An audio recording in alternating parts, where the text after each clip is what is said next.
무엇이 본질인가? 오늘 그런 제목인데요.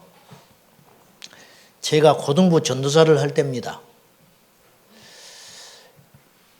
학기 초에 애들을 한 10명을 줬어요. 그 선생님한테. 중간쯤 보니까 공과할 때 이렇게 둘러보니까 한 명 앉아 있어요. 그러니까 9명이 교회를 안 나오는 건 아니에요. 그러면 내가 가만히 안 있죠. 예배는 드려. 공과를 안 하고 가버려요. 9명이. 이유가 뭘까? 이렇게 내가 이제 그 주변을 계속 보는 거예요. 뭐가 문제가 있을까? 공과 시간에 영어 시험을 봐. 왜 그러냐? 이 사람이 영어 선생님이에요.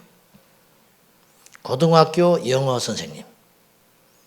그러니까 공과 시간에 영어 단어 시험을 보고, 한 놈 남아있는 놈은 공부를 잘하는 놈이에요. 9은 예배만 드리고 다 도망가 버리는 거예요. 그래서 내가 직접적으로 말도 못하겠고, 돌려서 이제 여러 번 이야기를 했어요. 못 알아들어. 애들만 탓을 자꾸 하는 거예요. 공부도 못한다는 거예요. 공부를 이렇게 못한다는 거예요.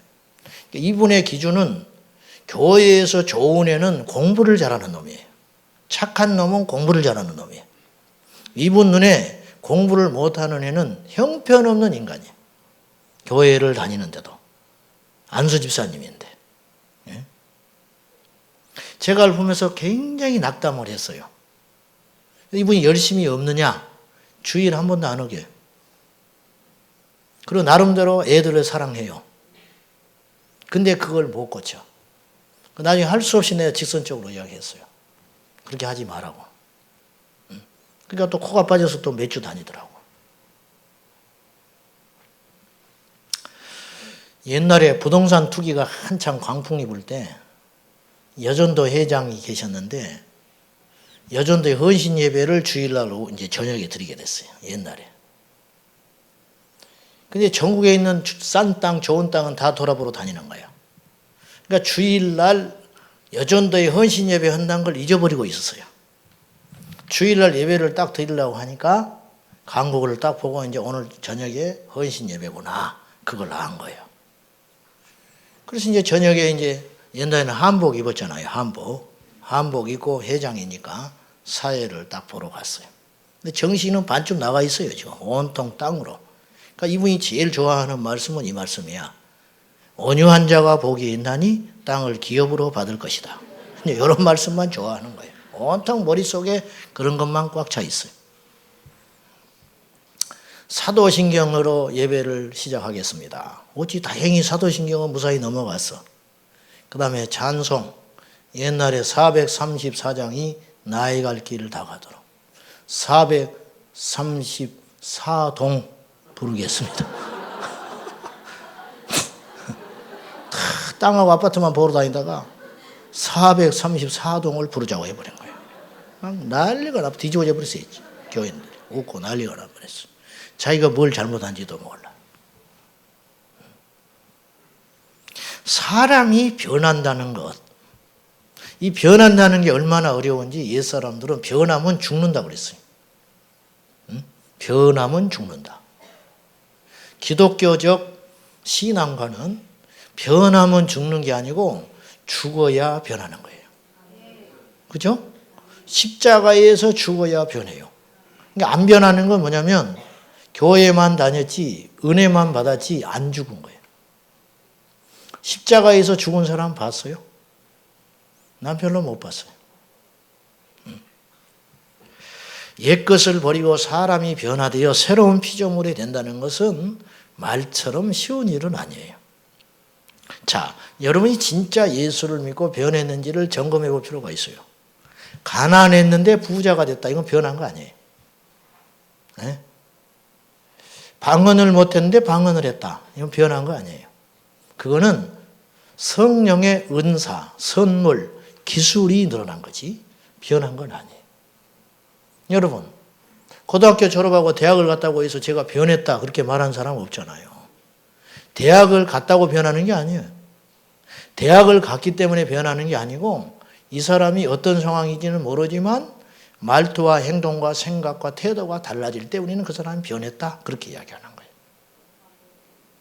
이 시대의 문제가 뭐예요? 교회만 다니지 안 변하잖아요. 그러고도 자기는 예수를 믿는데. 여러분, 예수를 믿으면 안 변할 수가 없어요. 그러면 나는 예수를 믿는데 이렇게 안 변할까? 안 믿은 거예요, 그 사람은. 냉정하게 따지면. 그래서 구원 얻는 사람이 많아요, 적어요? 여기 여러분 다 구원 못 받아요. 여기 오신 여러분들 다 천국 못 간다고요. 정신 바짝 차려야 돼요. 근데 금요일 날은 프로테지가 좀 높겠지요. 구원 얻을 확률의 프로테지가 많아요, 금요일 날은. 그래도 거듭나고 뜨거운 분이 금요일 날 오니까. 초신자가 금요일 날 옵니까? 잘 안 오지요. 좀 다녀야 오지. 좀 그래도 은혜를 받아야 오지요. 그러니까 여러분은 비교적 은혜를 받았어요. 그렇다고 해서 100%는 아니에요. 주일 낮 3부 예배는 프로테지가 더 떨어진다고. 왜냐? 방문객도 있고 그냥 왔다 갔다 하는 거짓 신자들이 많기 때문에. 솔직히 말하는 거예요, 제가. 우리 교회는 양호해요. 그래도. 내가 하도 잡아대니까. 근데 그냥 교인만 많고 교인이 누군지도 모르고 그래서 목사님 시장에 갔더니 교인들끼리 머리끄댕이 잡고 싸우고 있더라잖아. 머리끄댕이 잡고. 싸우고 있더래요. 어떤 목사님이 이렇게 길을 가는데 누가 인사를 하더래요. 근데 자기가 모르겠더래요. 그때 이분이 결심했대요. 큰 교회 안 할란다.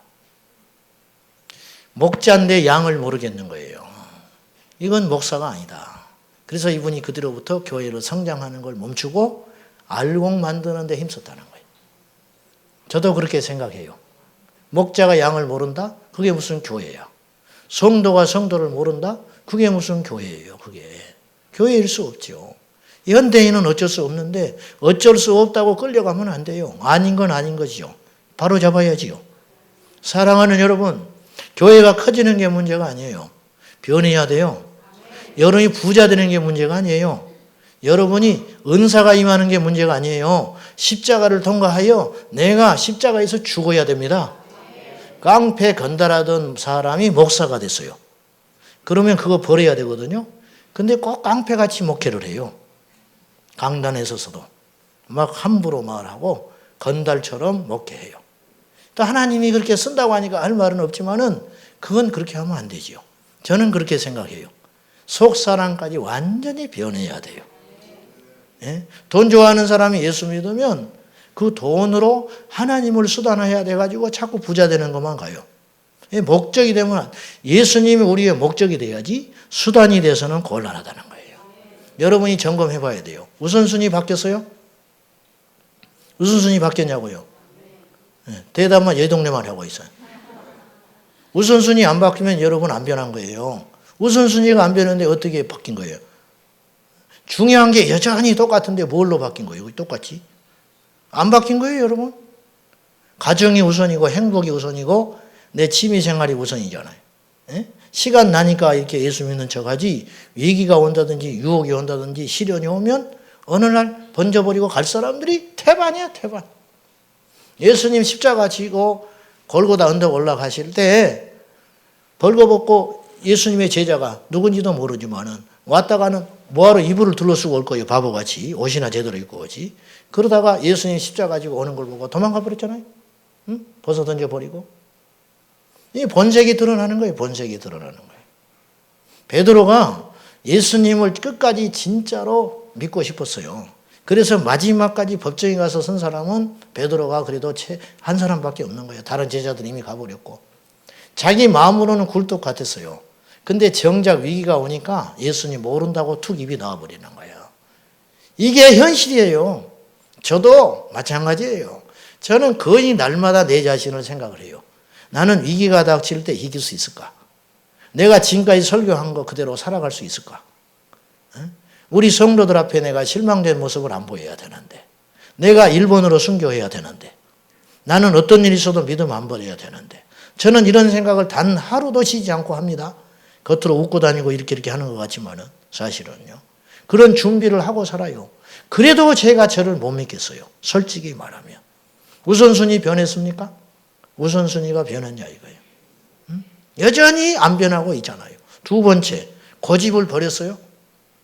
얼마나 고집이 센지 몰라. 하여튼 예수 믿는 사람들은 옛날에는 술 한 잔씩 할 때는 고집도 꺾고 그랬는데 이제는 술도 안 먹으니까 고집이 얼마나 더 세졌는지 아주 지독스러워. 차라리 그때가 좋았대, 옆에 사람들이. 왜냐하면 술 먹고 그냥 대충 넘어가는 것도 있었는데 말이죠. 미쳐불었다는 거예요. 세 번째, 성질을 버렸냐. 성질을 버렸냐. 제가 무슨 말씀을 지금 드리려고 장황하게 하냐면 오늘 마태복음 15장 이야기는 무슨 뜻이냐면 예루살렘 종교회의 하는 거예요. 교회사에서 최초로 회의가 열렸어요. 근데 유감스럽게도 이 회의가 좋지 못한 이유로 회의가 열렸어요. 그게 뭐냐면 바울이 전도여행을 갔다 왔는데 전도여행을 갔다 온 다음에 이방인들이 예수님을 믿는 거예요. 안디옥에 기한을 해가지고 막 보고를 했어요. 이방인들이 예수를 믿더라.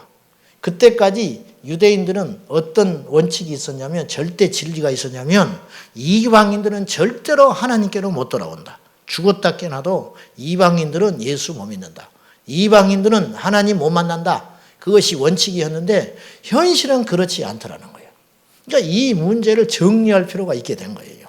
그래가지고 안디옥 교회에서조차도 이게 통일이 안 되는 거예요. 뭐 어떻게 이방인들에게 복음을 전했냐. 야, 이방인들이 예수 믿는데 예수 믿고 돌아왔는데 그러면 어떡하냐. 자기들끼리도 일치가 안 되는 거예요. 그래서 상해 기간으로 올라간 거예요. 그게 뭐냐면 예루살렘에 올라간 거예요. 그 당시 예루살렘에는 예수님의 육체적 동생이었던 야고보가 예루살렘 교회의 지도자로 자리를 잡고 있었어요. 막강한 힘을 갖고 있었어요. 그 이야기가 오늘 성경에 나오는데 사람이라는 게 편견을 버리고 변한다는 게 얼마나 어렵고 무척이나 힘든 일이냐면 오늘 5절에 보시면 알 수 있어요. 5절 한번 보세요. 시작. 바리새파 중에 어떤 믿는 사람들이 일어나 말하되 이방인에게 할례를 행하고 모세 율법을 지키라 명하는 것이 마땅하다 하니라. 바리새파 중에 믿는 사람은 하나님 믿는 사람이 아니에요. 그러면 이걸 믿는다고 말할 필요가 없어요. 바리새파 그러면 무조건 하나님 믿는 사람이에요. 율법주의자들. 근데 여기서 바리새파가 믿었다는 뜻은 바리새파 사람들 중에 예수님을 믿고 있는 사람이 나타났다는 거예요. 여러분 바리새파 사람들이 예수님을 믿는 건 쉬운 일 아닙니다. 절대. 왜냐? 자신의 모든 걸 포기해야 해요. 그동안 율법으로부터 뼛속에서부터 어릴 적부터 율법에 충실하게 살았던 사람이 그걸 버리고 그 자기가 누리고 있던 기득권들, 존경받는 거 이거 하루아침에 다 버리고 예수님을 믿는 이 신앙은 오늘날 기독교처럼 아직 자리 잡은 때가 아니에요. 이제 막 나타난 신흥 종교라고요. 2단 취급받을 때예요. 그러니까 정통 신앙을 버리고 이제 막 태동한 기독교로 기해서 예수님을 구주로 하나님으로 믿는다는 건 엄청난 희생이 있다는 거예요. 근데 그렇게 한 사람조차도 뭘 못 버렸냐면 완전히 율법에서 해방이 못 된 거예요. 그래서 이방인들도 할례를 받아야 구원받는다. 이 조건을 딱 내세우고 있는 거예요. 이건 절대로 못 버린다는 거예요. 이게 편견이요 고집이라니까요. 내가 누차 말하지만 이게 뭐라고요? 종교의 영이다. 이게 종교의 영이다. 이걸 우리가 붙잡고 있는 한은 절대 하나님 못 만나는 거예요. 본질을 못 잡는다 이 말이에요. 본질을. 예? 이방인이 구원받는 거 이것에 대해서 논쟁이 시작됐다는 거예요. 자 10절 한번 봐요. 오늘 본문은 아니지만 오늘 본문은 15장 전체를 다루는 겁니다. 10절에 보면은 자 사도들이 이렇게 말합니다. 베드로가 일어나서 이렇게 이야기하지요. 지금 너희가 어찌하여 하나님을 시험하여 우리 조상과 우리도 능히 매지 못하던 멍에를 제자들의 목에 두려 하느냐. 뭐냐면 왜 과거의 율법으로 오늘날 복음을 전하는 제자들의 발목을 잡고 있느냐 이렇게 이야기하는 거예요. 이게 종교의 영이라니까요. 확 잡고는 본질도 아닌 걸 갖고 한치도 앞으로 못 나가게 하는 거 이것이 오늘날 교회 안에 득세하고 있다고 말이에요. 제가 분명히 이야기했어요. 이거 뿌리 뽑는다고 했어요. 제가 이 설교를 자꾸 하는 이유는 뭔지 아세요? 이제 본문에 나오니까 하지만은 안 뽑히니까 계속 이야기하는 거예요. 뽑힐 때까지 내가 할 거예요. 뽑힐 때까지. 한 명까지. 깨뜨려지든지 죽든지 살든지 둘 중에 하나.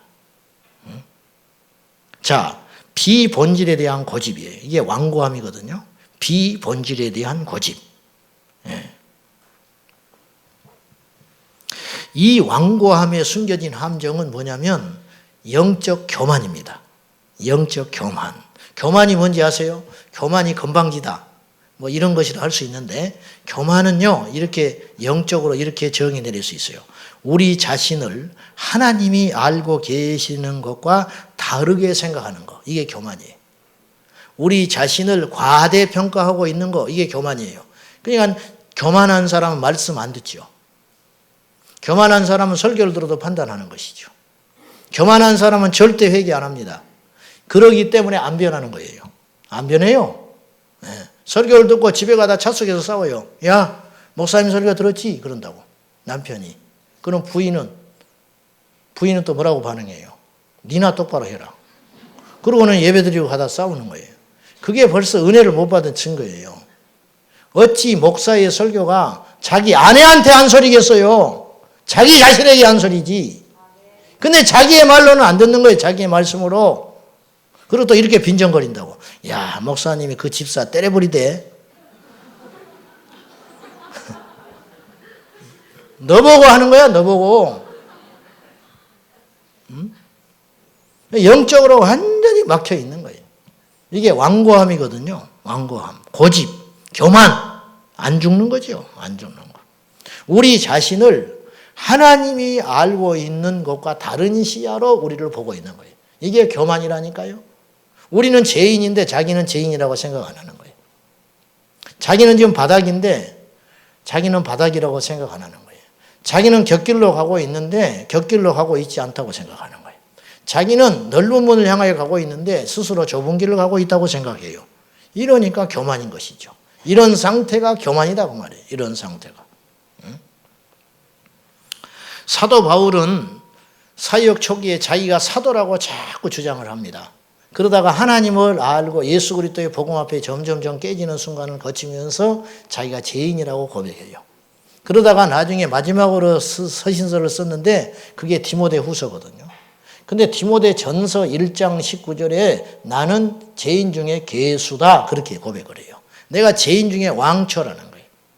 이걸 깨달아 알게 된 거예요. 우리가 하나님을 알수록 우리는 너무 작고 하나님을 알수록 우리는 우리의 힘대로 절대 변할 수 없는 존재이며 하나님을 알수록 우리의 의로는 절대로 하나님을 만족시킬 수 없다는 걸 깨닫는 것이 믿음이라는 거예요. 근데 그걸 못 깨닫고 사는 것이죠. 자, 그러면 이제 오늘 본문의 말씀을 통하여 무엇이 신앙의 본질인가를 고민해 봅시다. 여러분이 지금 모르는 소리 하는 게 아닙니다. 놓치고 있는 거, 잊어버리고 있는 거 오늘 다시 한번 자각하기를 바랍니다.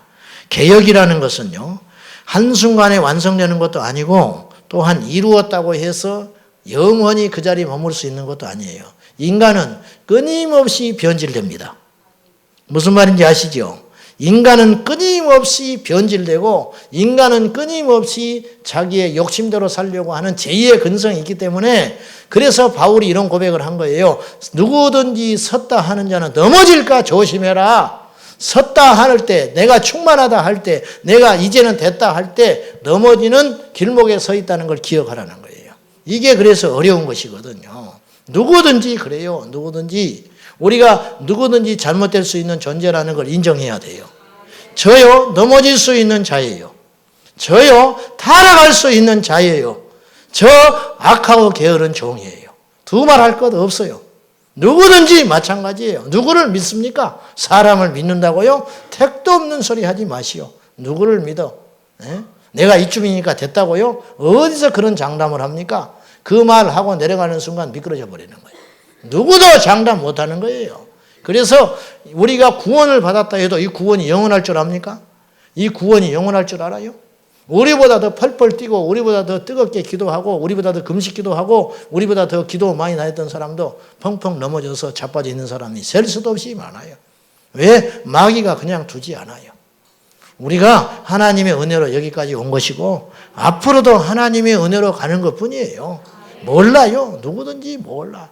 단지 하나님 앞에 나를 구원해 주시고 나를 불쌍히 여겨달라고 그 구원의 동아줄을 붙잡고 있는 것뿐이지 우리가 어찌할 수 없는 거예요. 그렇지 않습니까? 첫째, 영혼의 구원이 우리 신앙의 본질입니다. 이거 잊지 마셔야 돼요. 자, 19절로 한번 가봐요. 15장 19절 야고보 사도가 멋진 말을 합니다. 예수님의 동생 야고보가 19절에 이런 말을 합니다. 이제 이런저런 토론이 일어났지요. 그 말을 듣더니 이 리더인 야고보가 정리를 해야 할 시간이 온 거예요. 야고보가 기가 막히게 중요한 결정을 해요. 이 결정이 사실은 굉장히 중요했어요. 여기서 만약에 이 예루살렘 회의를 하면서 야고보가 맞다. 어찌 이방인에게도 아무리 그렇지만 이방인이 어떻게 예수님을 믿고 돌아오겠냐. 에? 그러므로 앞으로는 이방인보다 유대인들에게 복음을 전하는 것이 옳다고 여겨진다. 그랬으면 수없는 사람들이 구원의 역사에 의해서 뒤처질 수 있었을 거예요. 근데 이걸 결정을 기가 막히게 잘한 거예요. 19절을 보세요. 얼마나 성숙한 결정을 했나 보십시오. 시작. 그러므로 내 의견에는 이방인 중에서 하나님께로 돌아오는 자들을 괴롭게 하지 말고 이방인이 예수님을 믿고 하나님께로 온전히 돌아오는 것에 대하여 문제 삼지 말자. 이건 굉장히 파격적인 거예요. 그냥 우리는 무심코 우리가 이방인 중에 예수 믿었으니까 그러는 것보다 하지만 이건 대단히 파격적인 결정을 한 거예요. 정말 우리의 관심은 어디에 있어야 하냐는 거예요. 여러분 어디에 관심 두고 사십니까? 어디에? 예? 어디에? 우리 사역, 제 목회 중심이 가요 뭡니까? 하나님이 큰 교회 하라고 할 것 같아요? 예? 하나님은 우리를 부르실 때 영혼을 살리고 영혼을 위해 살라고 부르신 거예요. 이 땅에 그리스도인들이 정말 영혼에 얼마나 관심이 있어요? 이 땅의 성도들이 영혼에 대해서 얼마나 관심이 있습니까? 네? 여러분의 영혼에 대해서 얼마나 관심이 있어요? 좀 가난하면 미칠 것 같지요. 애가 말 안 들으면 미칠 것 같지요. 근데 예수 안 믿는 건 별로 심각하게 생각 안 해요.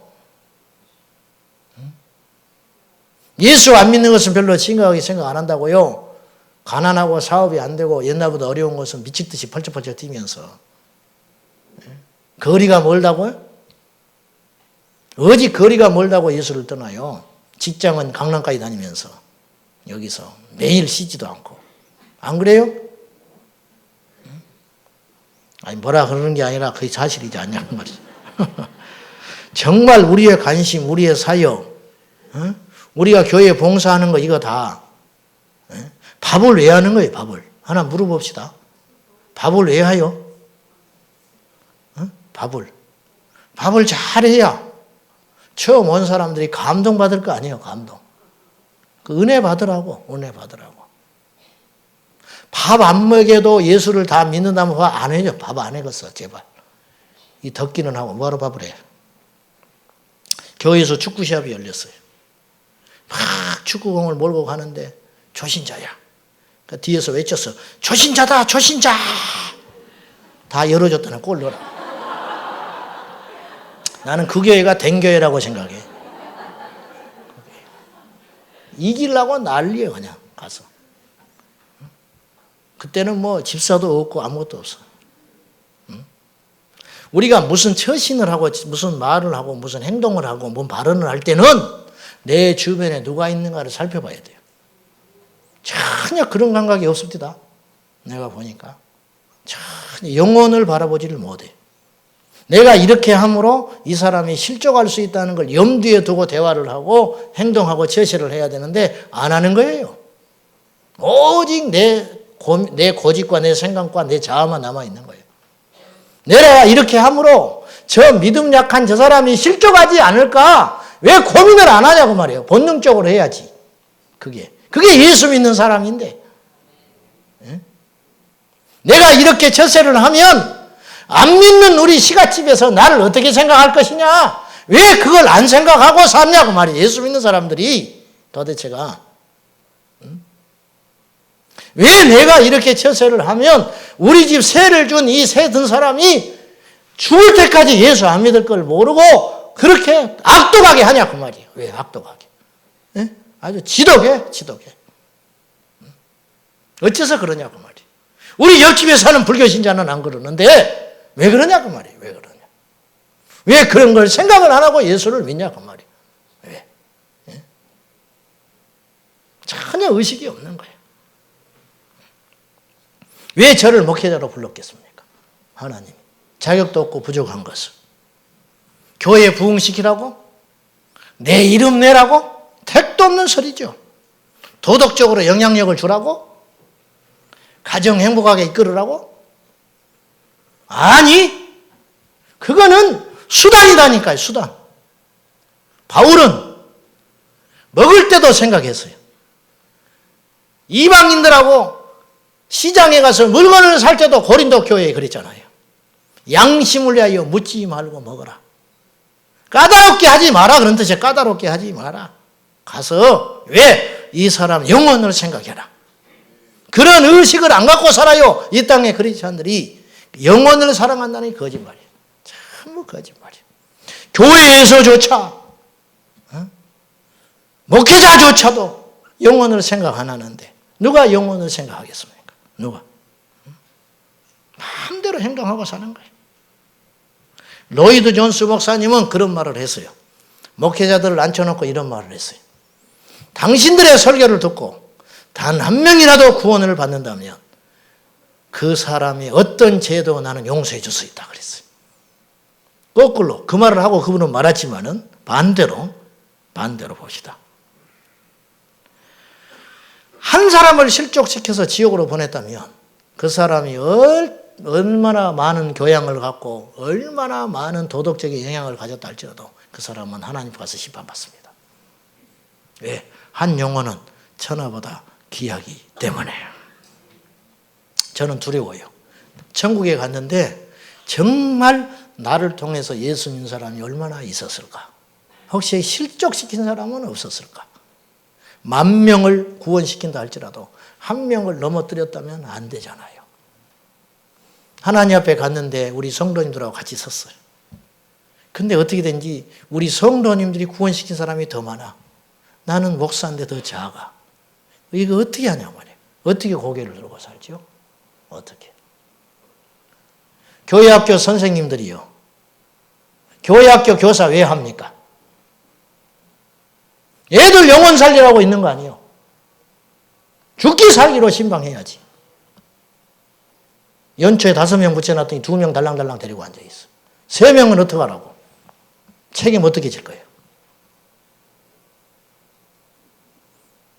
3명으로 시작했는데 10명이 됐어요.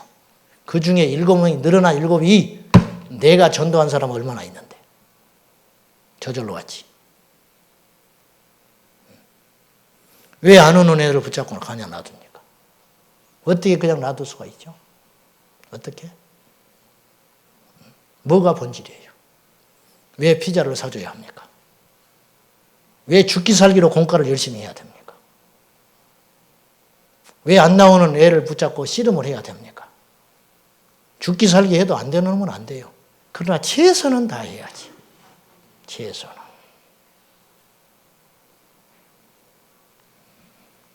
전혀 영혼에 관심이 없어.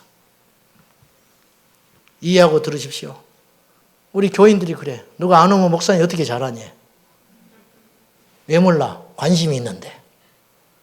어떻게 모를 수가 있죠? 기둥 뒤에 안 숨으면 다 알아.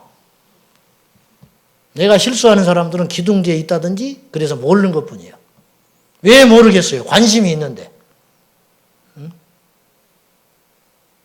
안 나온 사람이 초신자가 주일날 1번 빠졌다, 2번 빠졌다, 몇 번만 빠져 세상으로 가버려요. 그럼 어떻게 끌어낼 건데?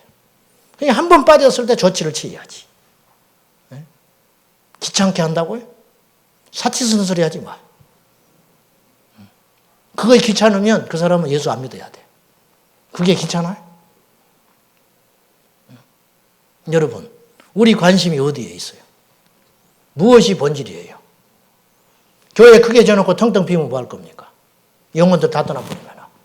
교회가 비가 새고 시설이 낙후돼도 그 안에서 진짜 예수 믿는 사람이 꽉 차 있으면 그것이 교회지. 안 그래요? 여러분, 돈이 많아가지고 말이죠. 갑자기 돈이 많아져가지고 우리 집이. 근데 돈이 많아지니까 놀러 다니고 사치하고 믿음 다 잃어버리고. 그러면 뭐 하겠어? 그러면 뭐 할 건데? 위기요? 그게 위기. 복이 아니에요? 마귀가 주는 유혹이지. 좀 가난하고 시련이 오면 어때? 근데 이제 이 믿음이 안 되는 거죠, 우리가. 저부터서. 가난하고 어렵고 힘들면 예수부터 떠나버리네? 가난하고 힘들고 어려워도 어때? 예수 붙잡고 살아야지. 죽기 살기로 살아야 할 거 아니에요? 왜? 예수 놔버리면 끝장이니까. 정상적인 그리스도인은 환난이 올 때 예수님 품으로 더 파고들어요. 거듭나지 못한 사람은 환난이 오면 예수 떠나.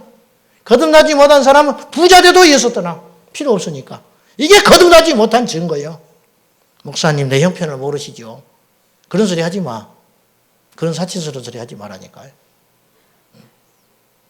다 제각기 십자가가 있는 것이요. 저 사람은 무슨 걱정이 있을까? 맨날 교회 와서 주인님 웃고 싱글벙글하고 다니는 저 집사니까 마냥 형통한지 아세요? 다 어려운 거예요. 다 인생에 무거운 짐이 있고 십자가가 있는 거예요. 그걸 버티면서 예배하고 그걸 버티면서 헌금하고 그걸 버티면서 봉사하고 그걸 버티면서 기도하고 있는 거예요. 지금 우리 친구가 일본에 선교사에 있었어요. 결국은 철수했는데 이 친구가 나한테 편지를 보내면서 그런 편지를 보냈어. 내가 호수 위에 서 있는 백조 같은 애 그래. 호수 위에 떠 있는 백조 같은 애 내 신세가. 뭔 말이냐? 일본 물가가 얼마나 높아요. 일본의 교인들이 뭐 제대로 신앙생활 합니까? 헌금을 합니까? 이 친구가 대리운전하고 살았습니다. 목회하면서 10년 동안. 백조가 호수 위에 떠 있는 백조가 뭐냐? 남들이 볼 때는 양복 입고 주일마다 그럴듯하니 가운 입고 이렇게 하니까 백조같이 보이나 내 밑에는 백조가 그 물에 떠 있기에는 수없이 발을 움직이고 떠 있다는 거예요. 내가 그렇게 처절하게 사네. 그러더라. 맞아요. 다 그러는 것이지. 전도대. 전도대가 왜 모이는 거예요? 영혼 살리라고 전도하는 거 아니에요. 영혼 살리라고. 근데 얼마나 종교형이 강한지 전도하는 물품 정하다가 싸워버려요. 어떤 사람은 이쑤시개 하자. 어떤 사람은 화장지로 하자. 어떤 사람은 사탕으로 하자. 요새 누가 사탕 먹냐? 물티슈 하자. 비싸서 안 된다. 뭐가 그게 중요한데? 뭐가 그게 중요해? 초대교회 성도들은 휴지 주고 돌아다니면서 전도했을 것 같아? 아무것도 갖고 가지 마라고 그랬어요. 오히려 있는 것도 뺏어버렸어요. 본질은 예수예요. 그것이 비니까 안 되니까 진짜 영적인 능력이 떨어지니까 거치장만 요란하게 하기 시작하죠. 거치장만. 봉사 왜 합니까? 봉사. 영혼 살리라고 하는 거예요. 교회 청소 빗자루 하나씩 하는 것도 초신자가 와서 시험 들면 안 되니까. 무슨 놈의 교회가 이렇게 더럽대. 그런 인상 안 줘야 하니까. 모든 것이 마찬가지. 우리의 관점은 오직 본질은 영원히 구원을 받고 영원히 사는 데다가 초점을 맞춰야 한다는 거예요. 이게 당연한 소리를 왜 지금 하고 있는 거예요, 제가. 성남 제1교회 박영규 목사님 아시죠? 천국 지옥 간증하신 분. 돌아가셨을 거예요. 이분의 간증을 오래전에 들어봤는데 테이프로. 이분이 이렇게 이야기해요. 이분이 이북에서 내려오셔가지고 부모 일찍 다 돌아가셔버리고 고아원에서 큽니다. 세상 말로 자수성가하여 성남의 교회 개척해가지고 목회가 얼마나 잘했는지 5,000명 모였어요. 사람이 똑똑해서 책을 써가지고 돈을 벌어서 그걸로 학교 세워가지고 학교 이사장도 됐어요. 그러니까 세상적으로 영향력이 있으니까 박정희 대통령 때 문교부 장관을 시키려고 그랬다. 안 한다고 그랬어요. 김영삼 정권 때 성남의 국회의원 나오라고 그랬어요. 안 한다고 그랬어요. 그렇게 영향력이 있는 분이 된 거예요. 그런데 이분이 어느 날 심장마비로 쓰러져 버렸어요. 그러니까 자기 기전에 영혼이 떠나는 게 들리더래요. 자기가 죽어가는 거야. 죽는데 옆에서 장례 찬송 막 부르고. 그러니까 의식이 흐릿흐릿해져 가는데 그 순간에 천사에 들려가지고 천국 지옥을 간 거예요. 이 박영규 목사님이. 천국 갔어요. 천국 갔더니 여러 가지 이제 많은 천국에서 본 것도 있고 스토리가 있었는데 천국에 갔더니 자기가 세례준 명부가 있더라는 거예요. 책이. 그걸 하나님이 갖고 계시더라는 거예요. 자기도 몰라요. 몇 명을 세례를 줬는지. 그 책에 기록되어 있기를 1026명 세례를 줬더래 자기가. 내려와서 그거부터 자기가 찾아봤대요. 나중에 정신 돌아온 다음에. 딱 진짜 1026명 세례 줬더래 자기가. 천국에 갔더니 자기 집을 보여달라고 그랬어요. 천국에는 집이 있다고 하니. 천사가 한사코 안 보여준다고 그러더래. 그래서 사정 해가지고 내가 머물 집을 보여달라고 하니 3층으로 된 집을 보여주는데 박영규 목사님이 너무 초라해서 부끄러워서 고개를 못 들었더라는 거예요. 박영규 목사님이. 너무 초라해서. 그래서 그 안에 가가지고 봤더니 상이 2개가 걸려있더래요. 자기가 한 일에 대해서. 어떤 상이냐? 첫 번째 상은 뭐냐면 18살 때 고아원에서 나와가지고 교회 가는 길에 가다가 거지 할아버지가 추운 겨울날 떨고 있길래 자기 옷 잠바 벗어준 거. 그거 하나님이 기억하고 계시더래요. 그거 상이더래요. 그 다음에 헌금 드리려던 거 헌금 안 드리고 붕어빵 2개 사가지고 식은 붕어빵 2개 사서 그 할아버지 준 거. 그걸 하나님께서 기억하고 상 2개 딱 걸어놨더래요. 그 나머지는 아무것도 없더라는 거예요. 그럼 박영규 목사님이 형편없이 살았느냐? 그렇지 않아요. 이분 자기 집 팔아서 교회 개척하는데 보탰고요. 그 다음에 아파트를 50채 지어가지고 교인들 어려운 사람들한테 아파트를 나눠줬어요. 옛날이니까 가능한 이야기겠죠. 신학생 39명에게 장학금을 매해 줬고요. 400명의 장학금을 줬어요. 400명에게. 근데 그건 하나님이 하나도 기억 안 하더라는 거예요. 천사한테 따져 물었대. 내 상이 왜 2개밖에 없냐. 그러저런 일이 많이 했는데 천사왈 네가 이 땅에서 다 칭찬 영광 다 받아버렸다. 그러고 보니 이분이 국민훈장 받았고 문교부 장관상 받았고 가난한 신학생들 도와주긴 했지만 그 신학생들이 명절 때마다 찾아와서 자기한테 고맙다고 문안 인사했으니 그 상 이 땅에서 너 다 받아버렸다. 천국 가니까 없더라는 거예요. 천국을 갔더니 천사가 5가지를 묻더라는 거예요. 박영규 목사님한테 너 얼마나 성경 봤냐 묻더랍니다. 무엇 때문에 이렇게 바쁘셔? 뭐 때문에 그렇게 세상살이 바쁜데? 2번째 얼마나 너 기도했냐 묻더라는 거예요. 할 말 준비해야 돼요. 물론 이분은 절대적인 건 아니에요. 자기 개인 간증이니까. 그러나 근거가 없는 건 아니라고 봐요. 3번째 얼마나 전도했냐. 4번째 얼마나 헌금 드렸냐. 5번째 11조 제대로 했나 딱 묻더라는 거예요. 제가 인터넷으로 설교를 하면서 11조를 한 번씩 이야기하면 이게 알레르기 있는 사람이 있는지 그걸 자꾸 공격하는 사람이 하나 있어. 네 설교는 다 좋은데 11조 설교하지 마라. 11조는 틀렸다고 주장하는 인간이 하나 있어요. 내가 분명히 이야기합니다. 믿음이라는 것은 증명할 수 있어야 되는데 우리 신앙이들이 증명할 수 있는 가장 중요한 건 시간과 물질인데 주일 성수와 11조는 신앙의 기본이에요. 이거 안 하고 뭘로 예수 믿는다고 증명할 건데. 뭘로? 그걸 지켜지지 않으면 거짓이에요. 그러니까 하나님이 그걸 딱 바로 미터로 봐버리는 거예요. 어려워서 못 드리는 분이 있어요. 아까 제가 이 11조 이렇게 보면 가슴이 영 아파요. 왜냐? 어려운 분들이 11조를 많이 했어.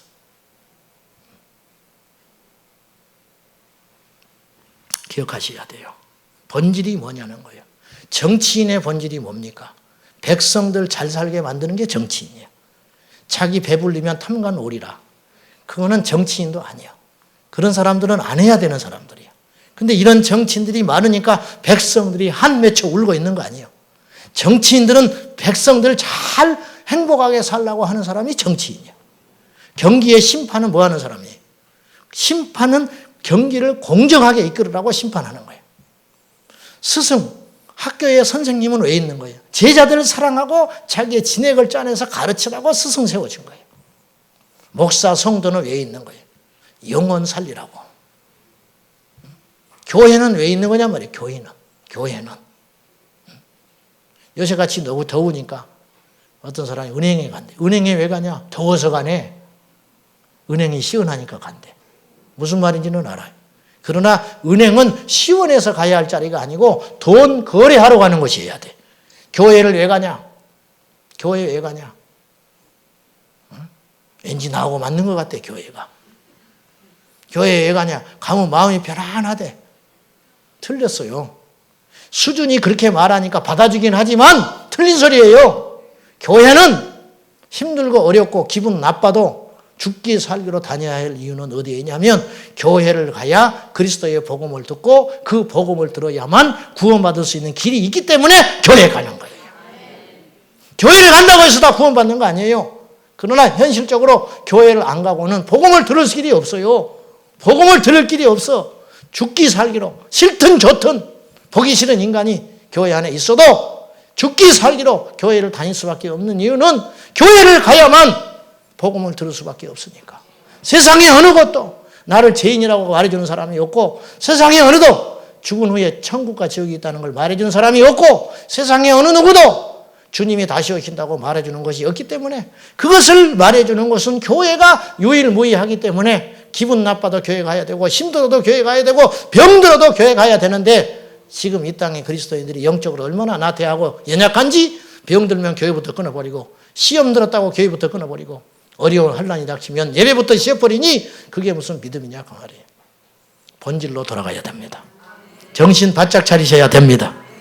점검해 보십시오. 몇 가지를 점검해 보세요. 첫째, 지금 죽으면 천국 갈 수 있는지 점검해 보세요.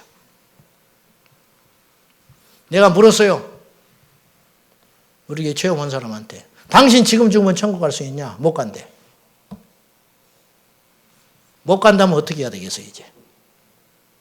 당신 암이야. 그래요? 그리고 돌아가서 계속 그렇게 삽니까, 그냥? 그런 사람은 한 명도 없어요. 대책을 세울 거 아니에요. 술을 끊어야겠다. 치료를 받으려면 돈을 준비해야겠다. 어디 병원에서 내 암에 대한 전문가가 있는지를 살펴야겠다. 그럴 거 아니에요. 응? 그도저도 안 된다면 내가 시한부 생명을 받았다면 남은 시간 동안 어떻게 무엇을 할 것인가. 그걸 준비해야 할 거 아니에요. 구원 못 받아. 지금 죽으면 지옥 가. 천국 못 갈 사람이 수두룩해요. 그렇게 이야기를 하고 진단을 받았으면 어떻게 해야 하냐고 말이에요. 그날 저녁에 그날 예배 때 그런 깨달음이 왔고 그런 말씀이 던져졌으면은 죽기 살기로 그날 구원을 받아야 할 거 아니에요. 네, 안 받는 거예요. 안 받아. 지금 죽으면 천국 갈 수 있는지 점검해 보셔야 돼요. 지금 죽으면 천국 갈 수 있는지 점검해 보라고. 두 번째, 천국에 갔을 때 상급이 있을 것을 생각하셔야 돼요. 천국을 갔어요. 간데 고개를 푹 숙이고 할 말이 없네. 한 일이 있어야지. 한 일이. 맨날 남이 챙겨준 것만 먹고 살았으니 교회 안 나오면 전화해서 질질질 끌려서 교회 나왔지. 에? 맨날 내 이주로 살았으니까. 그래가지고 마지막 커트라인에 겨우 넘어가지고 죽을 똥 살똥 하다가 어떻게 하다가 구원 받은 거예요. 턱걸이를 하고. 응? 여러분, 주님 십자가에 달리실 때 한편의 강도가 겨우 구원 받았어요. 부럽습니까? 아, 그런 사람을 부러워하는 바보가 있대. 부러우세요? 마음껏 죄짓고 살다가 겨우 가까스로 구원 받았다는 것이 그렇게 부끄럽냐고. 그것이 천국 가면 아무것도 없는데. 천국에 가서 받을 상급이 있어야지. 이 땅에서 내 마음대로 누리고 다 살았으니까. 상급이 있어야 말이지. 세 번째, 지금 예수님 오시면 들림 받겠어요? 응? 지금 예수님 오시면 들림 받겠냐고. 그럼 못 받겠다. 받을 수도 있어. 나는 못 받는 줄 알았는데 받을 수 있어요. 그러나 대부분의 경우는 그렇지 않아요. 자기는 알아. 자기는 진짜인지 가짜인지 안다고. 그럼 가짜인 줄 알았으면 진짜가 돼야 할 거 아니에요. 네 번째, 주님 앞에 선다면 주님이 나를 보고 뭐라 하실 것 같아요? 첫째, 칭찬해야 할런지. 두 번째, 언짢하게 생각하실런지. 세 번째, 진노할런지. 뭔가 이렇게 반응이 나오실 거 아니에요. 주님이. 천국에 갔더니 같이 올라가는 길에 어떤 집사님이 목사님하고 같이 올라갔대. 천국 갔더니 세상에 천사가 예수님이 신발을 벗고 나오면서 목사를 맞이해 주더라네. 더럽네, 더러워. 천국도 차별을 하는구나. 내가 집사라고 멸시하는구나. 입이 이만큼 나와가지고 했더니 예수님 왈. 너무 오랜만에 목사가 올라와서. 너무 오랜만에 목사가 올라와서 내가 감격한다, 감격해. 지금 이 지경이 됐어요. 이런 농담을 해야 할 만큼. 복음이 없어요. 복음이 없어. 예수를 믿는다고 하면서 복음이 없어. 십자가가 없어. 천국, 지옥 생각도 안 하고 살아요. 근데 무슨 천국을 가? 아닌 것이죠. 정말 우리 안에 구원받은 천국, 지옥에 대한 두려움과 경외함이 있다면 우린 이렇게 살라고 해도 못 살아요. 내쫓아도 그렇게 못 산다고. 주님의 평가와 사람의 평가는 완전히 달라요.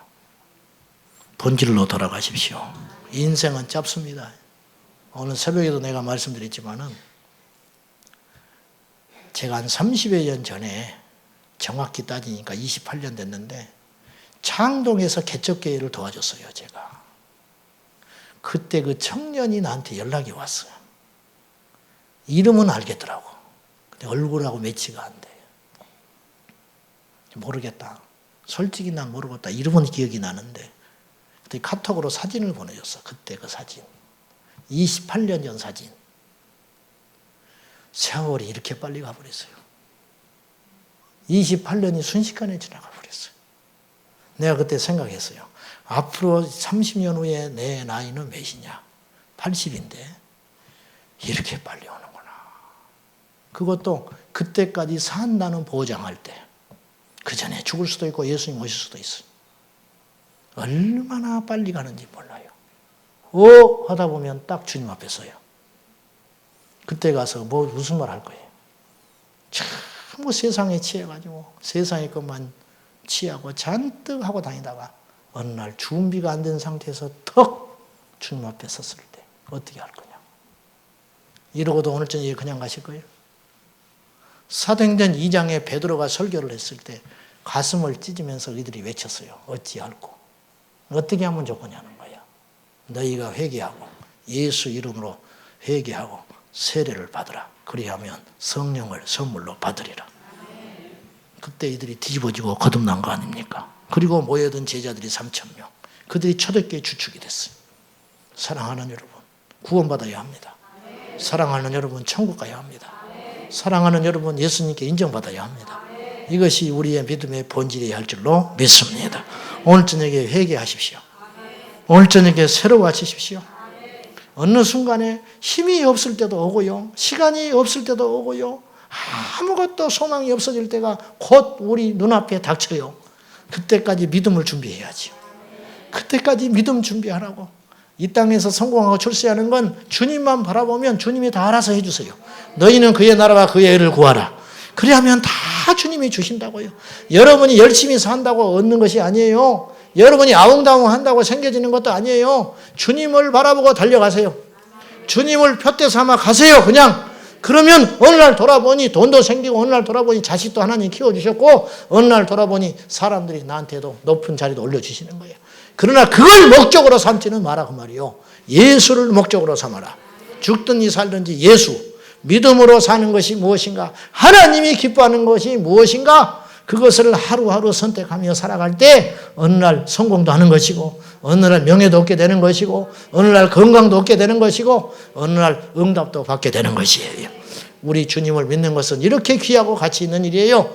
여러분의 노력과 힘으로 되는 일이 하나나 있습니까? 다 이 밤에 포기하세요. 귀 있는 자는 들을진대 예수로 돌아가시기를 축복합니다. 우리 기도하십시다. 하나님, 천국이 믿어지지 않으니 우리가 변하지 않습니다.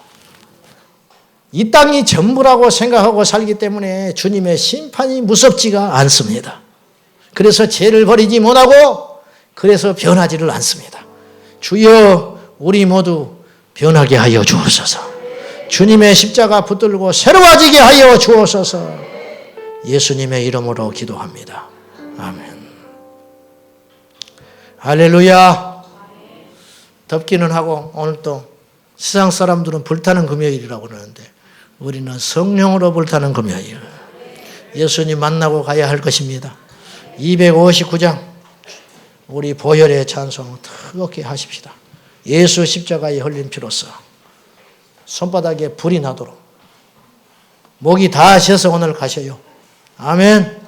방은 다 받아서 가세요.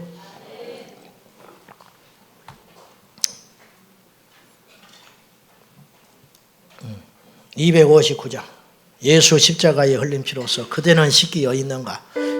예수의 보혈로 씻김 받아야 천국 갑니다. 예수 십자가에 흘린 피로써 그대는 씻기어 있는가? 더러운 죄 이게 하는 능력 그대는 참지 하는가? 예수의 보혈로 그대는 씻기어 있는가? 할렐루야. 맘속에 여러 가지 죄 깨끗이 씻기어 있는가? 예수 십자가에 피로써 그대는 씻기어 있는가? 이게 하는 능력을 그대는 참지 하는가? 예수의 보혈로 그대는 씻기어 있는가? 마음속에 여러 가지 죄악 깨끗이 씻기어 있는가? 예수 십자가에 흘린 피로써 그대는 씻기어 있는가? 더러운 죄 이게 하는 능력을 그대는 참지 하는가? 예수의 보혈로 그대는 씻기어 있는가? 할렐루야. 맘속에 여러 가지 죄악 깨끗이 씻기어 있는가? 예수 십자가에 흘린 피로써 그대는 씻기어 있는가? 더러운 죄 이게 하는 능력 그대는 참지 하는가? 예수의 보혈로 그대는 씻기어 있는가? 할렐루야. 맘속에 여러 가지 죄악 깨끗이 씻기어 있는가? 주 예수와 밤낮으로 늘 함께 그대는 행동을 하는가? 아무 때나 어디서나 그대는 십자가 붙들고 있는가? 예수의 보혈로 그대는 씻기어 있는가? 할렐루야. 맘속에 여러 가지 죄악 깨끗이 씻기어 있는가? 주님 예수 다시 올 때 그대는 영접할 회복에 있는가? 그대 몸은 거룩한 곳 천국에 들어갈 준비가 피를 버리세요. 예수의 보혈로 그대는 씻기어 있는가? 할렐루야. 맘속에 여러 가지 죄악 깨끗이 씻기어 있는가? 모든 죄에 더러워진 예복을 주 앞에 지금 다 벗어서 샘물같이 솟아나는 보혈로 씻으라. 예수의 보혈로 그대는 씻기어 있는가? 할렐루야. 맘속에 여러 가지 죄악이 깨끗이 씻기어 예수 십자가에 흘린 피로써 그대는 씻기어 있는가? 더러운 죄 이게 하는 능력을 그대는 참지 하는가? 예수의 보혈로 그대는 씻기어 있는가? 할렐루야. 맘속에 여러 가지 죄악이 깨끗이 씻기어 죄를 버리고 주 예수와 밤낮으로 늘 함께 그대는 행동을 하는가. 아무 때나 어디든지 그대는 십자가 붙들고 있는가. 십자가 예수의 보혈로 그대는 지키어 있는가. 할렐루야. 마음속에 여러가지 죄악 깨끗이 지키어 있는가. 주님 예수 다시 올 때 그대는 영접할 예복에 있는가. 그대 몸 거룩한 곳 천국에 들어갈 준비가 됐는가. 예수의 보혈로 그대는 지키어 있는가. 할렐루야. 마음속에 여러가지 죄악이 깨끗이 씻기어 있는가. 모든 죄에 더러워진 예복을 주 앞에 지금 다 벗어서 샘물같이 솟아나는 보혈로 눈보다 더 이게 씻으라. 예수의 보혈로 그대를 지키어 있는가. 할렐루야. 마음속 여러가지 죄악이 깨끗이 씻기어 있는가. 모든 죄에 더러워진 예복을 주 앞에 지금 다 벗어서 샘물같이 솟아나는 보혈로 눈보다 더 이게 씻으라며. 예수의 보혈로 그대는 지키어 있는가. 할렐루야. 마음속 여러가지 죄악이 깨끗이 씻기어 있는가. 모든 죄에 더러워진 예복을 주 앞에 지금 다 벗어서 샘물같이 솟아나는 보혈로 눈보다 더 이게 씻으라며. 예수의 보혈로 그대는 지키어 있는가. 할렐루야. 마음속에 여러가지 죄악 깨끗이 지키어 있는가. 모든 죄에 가사를 잘 생각하세요. 주 앞에 지금 다 벗어서 샘물같이 솟아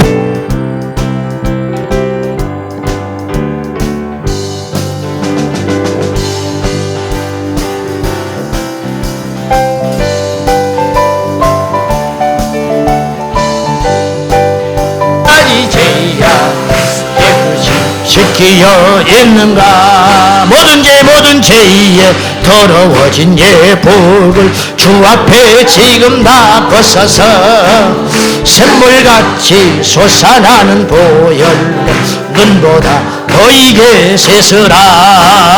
예수의 보혈로 그대는 지키어 있는가. 할렐루야. 마음속에 여러가지 죄악 깨끗이 지키어 있는가. 예수의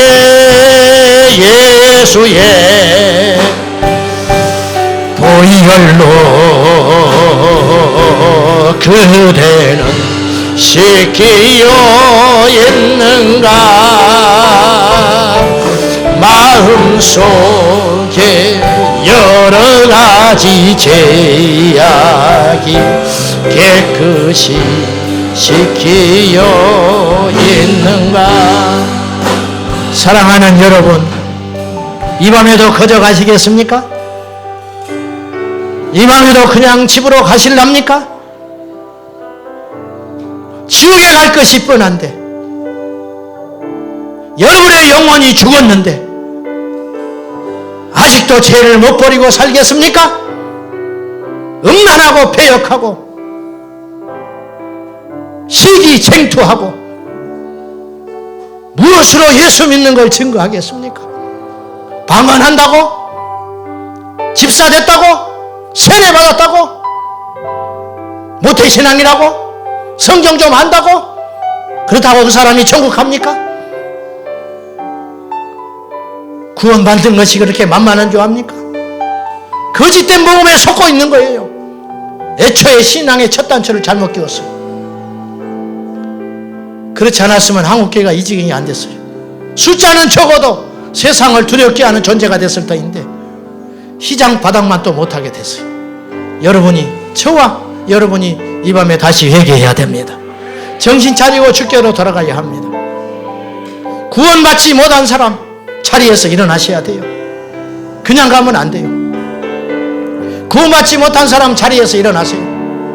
나는 지금 죽으면 100% 지옥 간다.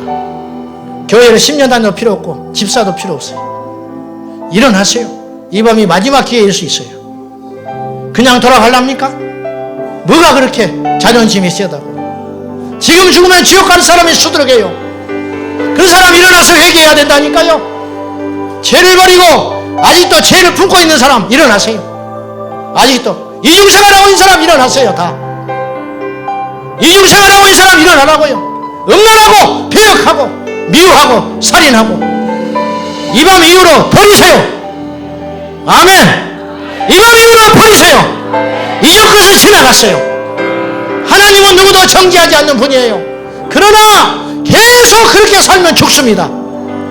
이 밤이 하나님이 기회일 수도 있어요. 이중생활 하지 마세요. 다 버리세요. 안 되거든 금식하세요. 안 되거든 성전에서 밤을 지새세요. 안 되거든 죽여달라고 하나님께 기도하세요. 제대한 상태로 오래 사느니 죽는 것이 낫습니다. 회개하고 죽는 게 나아요.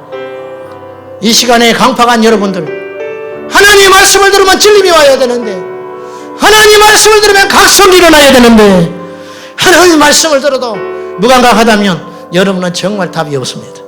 그런 분들은 일어나서 이 시간에 주님의 은혜를 구하셔야 됩니다. 사람이 해줄 수가 없어요. 주님만이 할 수 있습니다. 사랑하는 여러분, 오늘 주님을 다시 만나야 합니다. 처음 사랑으로 돌아갑니다. 교만함을 버리고 겸손함으로 돌아갑니다. 십자가 앞으로 갑니다. 허물을 버리고 죄를 버리고 입술을 금하고 미워하지 말고 zem투하지 말고 시기하지 말고 자랑하지 말고 주님 앞에 철저히 주는 자가 되게 해달라고, 이 시간 예수님 내 영혼에 오셔서 나를 불쌍히 여겨달라고 주님을 세 번 부르고 목숨 걸고 기도합니다.